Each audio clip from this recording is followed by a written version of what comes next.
ओम शांति। हमें इस बात की बहुत खुशी है कि सारा विश्व में आज पर्यावरण को जागरूक करने के लिए अनेक प्रयास किए जा रहे हैं। पर्यावरण डे पर अनेक कार्यक्रम रखे जाते हैं। हमारा ईश्वरीय विश्वविद्यालय भी 80 वर्षों से पर्यावरण के विषय पर कार्यक्रम करता आ रहा है।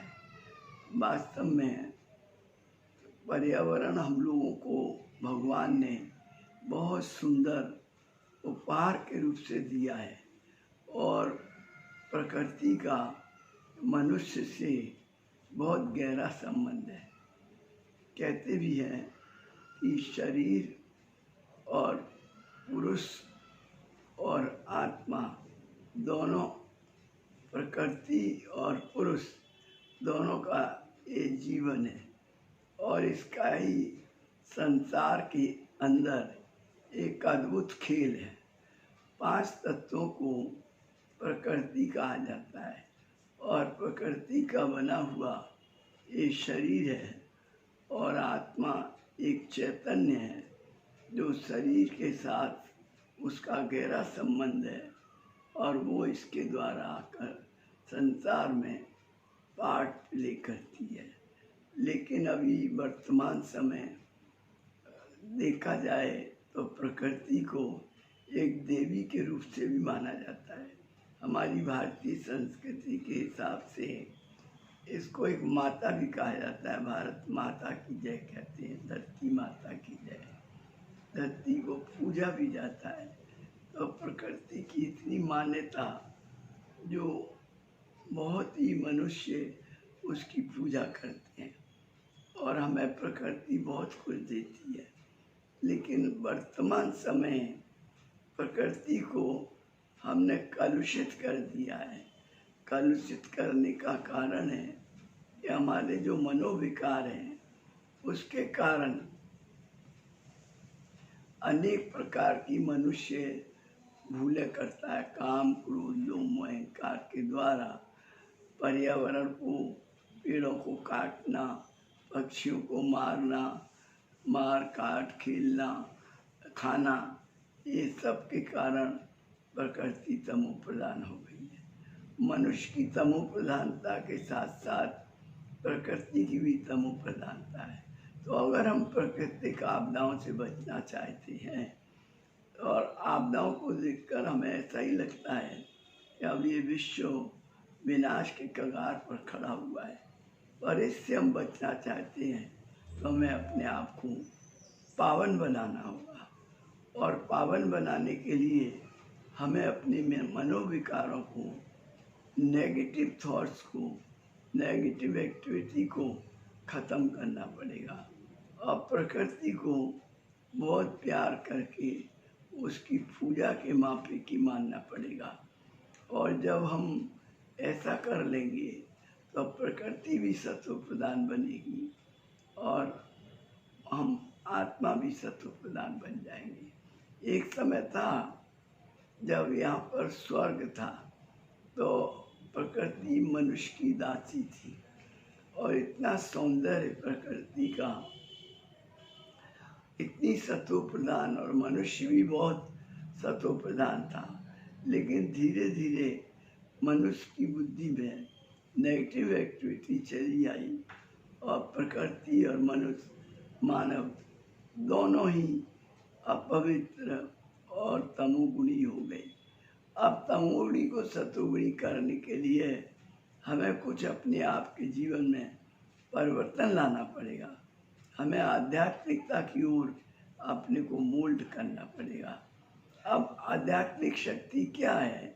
ये वर्तमान समय करीब 80 वर्षों से परमपिता परमात्मा प्रजापिता ब्रह्मा के आधार से ईश्वरीय विश्वविद्यालय में ये शिक्षा दे रहे हैं कि आप आध्यात्मिक शिक्षा के 2 बड़े लेसन हैं, एक राजयोग और एक सहज ज्ञान।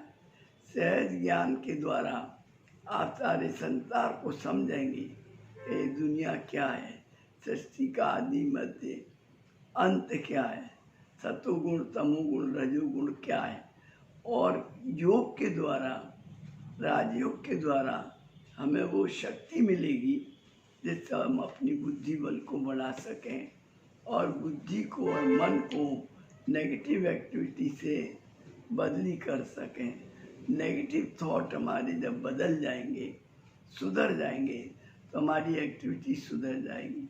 हमें वो विल पावर आ जाएगा, मनोबल आ जाएगा, जिसके द्वारा हम सारी खराब बातों को कंट्रोल कर सकेंगे।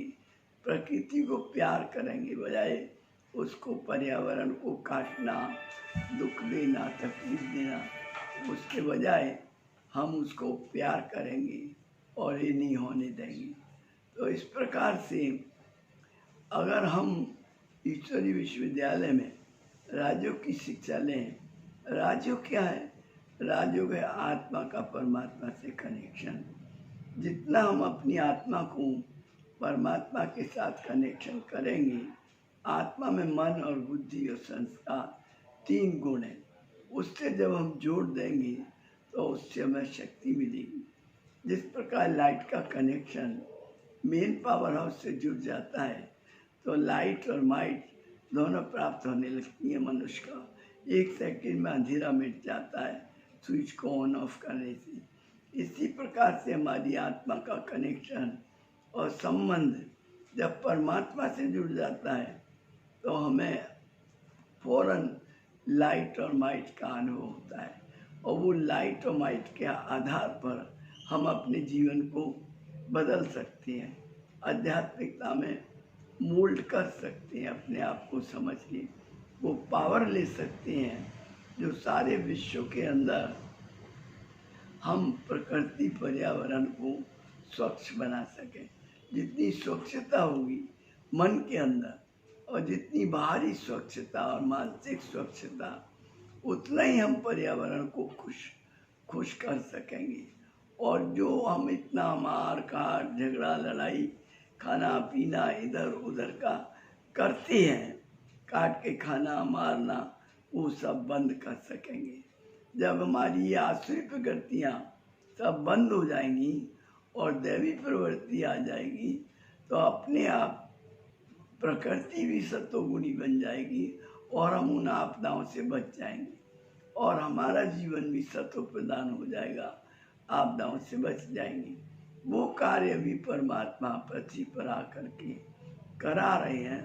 हम आप सबको अनुभव करते हैं, अनुरोध करते हैं कि आप ईश्वरीय विश्वविद्यालय में जाकर राजयोग की शिक्षा लेकर के अपने आप के अंदर वो शक्ति लीजिए जिससे हम प्रकृति पर्यावरण को अति अच्छा बना सकें और उन आपदाओं से बच सकें। जब आपदा आती है लोग परेशान होता है, दुखी होता है, हम क्या करें, कैसे करें, और एकदम परेशानी में डूब जाता है।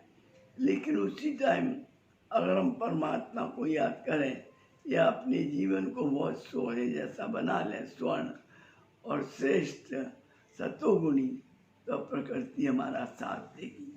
हमें प्रकृति को अपना मित्र बनाना पड़ेगा, उससे हमारा गहरा संबंध है, उसके प्रति हमारी शुभ भावना होनी चाहिए, उसके प्रति हमारी श्रेष्ठ विचार होने चाहिए, क्योंकि ये प्रकृति और पुरुष का जो खेल है, अच्छे और बुरे का, वही इस दुनिया में चलता है और उसी का नाम है सृष्टि नाटक है। तो इसको अच्छा बनाना, इस खेल में अच्छा हीरो पार्ट बजाना हमारे अपने ऊपर है। हम जैसा इसमें पार्ट बजाएंगे और जैसा इसमें खेलेंगे वैसा हमारे प्रकृति पर्यावरण पर प्रभाव पड़ेगा और हमारी लाइफ पर प्रभाव पड़ेगा। तो लाइफ को भी श्रेष्ठ बनाने के लिए और पर्यावरण को ठीक करने के लिए हमें आध्यात्मिकता की ओर मोल्ड होकर उस शक्ति को लेकर अपने जीवन को थोड़ा परिवर्तन करना होगा। वो हम ईश्वरीय विश्वविद्यालय के द्वारा, राजयोग की शक्ति के द्वारा, राजयोग बहुत अच्छा एक योग है जो हमें जीने की कला सिखाता है, पर्यावरण की रक्षा करना सिखाता है, हमें सब प्रकार की शक्तियाँ देता है। वो राजयोग की शिक्षा को हम जरूर ग्रहण करें तो हमारा जीवन बहुत सुखी बन सकता है। ओम शांति।